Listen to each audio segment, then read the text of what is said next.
C'est un petit peu comme si on s'emprisonnait dans une sorte de prophétie autoréalisatrice. On a une croyance sur le monde et on va juste réaliser constamment cette prophétie en essayant de tout faire pour la confirmer. Et dès qu'on va mettre dans une relation, on va mettre les patterns de comportement qui vont faire que la personne va partir, par exemple. Et du coup, ce sera une nouvelle preuve que, bon, bah, on avait raison dans un premier temps, etc., etc.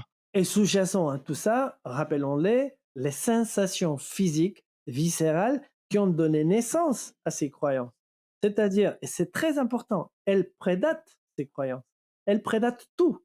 Tout a commencé par des sensations physiques. Donc, on a une fois que cette sensation physique est changée, le reste change toute seule. Mais c'est pas vrai l'inverse. On se croit, Corentin, des êtres très rationnels.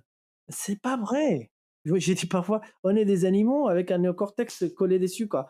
C'est-à-dire, la plupart du temps, ce qu'on fait précède presque ce qu'on pense et on l'explique après coup. Voilà. Donc, ces sensations physiques qui sont pas n'importe lesquelles, sont les sensations qui sont associées à les trucs probablement les plus fondamentaux de l'être humain, qu'est sa capacité à s'associer, que ce soit même d'une perspective évolutive. C'est-à-dire ce qui a permis à les humains de survivre. Donc, c'est tellement fort que toutes les croyances qu'on peut faire, les psychothérapies, etc., si vraiment on n'adresse pas ça, c'est très difficile d'agir différemment. Voilà.